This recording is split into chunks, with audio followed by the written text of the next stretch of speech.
Hier soir, ce restaurant était un lieu de résistance. Résistance à la malbouffe, résistance au fast-food. Un appel lancé par le mouvement Slow Food, né en Italie dans les années 80 pour défendre une certaine idée de l'alimentation. 40 personnes s'étaient réunies pour profiter de la bonne chère.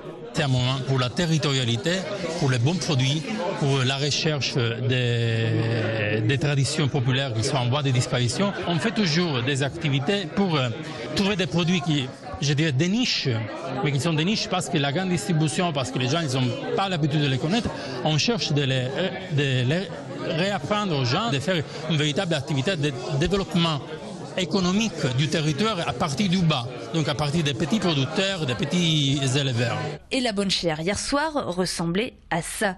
Voici la poule d'Alsace. Un éperon perlé sur la tête, une robe vert scarabée du plus bel effet. Définie au 19e siècle, elle avait quasi disparu des basses-cours et de nos assiettes au profit de races plus productives. Mais une poignée d'amoureux du gallinacé s'efforce de recréer une filière professionnelle. C'est une volaille qui est issue du circuit amateur. On essaie aujourd'hui de remettre dans un circuit professionnel, à savoir qu'on veut essayer de sauver par l'assiette et qui a comme caractéristique de nécessiter 5 à 6 mois d'élevage. Elle a été fortement concurrencée dans les années 60 par l'arrivée de races nouvelles issues de croisements qui permettaient d'obtenir des résultats beaucoup plus rapides en une quarantaine de jours. Aux marmites, Serge Knapp, le maître des lieux. Pour ses hôtes, il a préparé, accrochez-vous, bouillon, rillettes, cuisses pochées, poitrine rôtie et nouilles aux œufs de poule d'Alsace, bien sûr.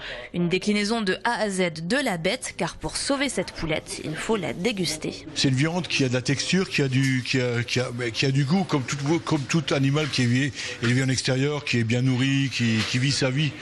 Et alors, je dirais que le grain de la poitrine, c'est un grain assez fin, très tendu, qui est presque blanc, alors que la cuisse est rouge, donc elle demande pas mal de cuisson. Mais le fait qu'elle soit rouge, tout ça, c'est une viande qui a marché, c'est une viande qui a de la texture, et quand elle est cuite comme il faut, en se prenant un peu le temps, d'essayer vers Slow Food, prendre le temps de le cuire doucement, l'arrosant le poulet, et après vous avez quelque chose de merveilleux.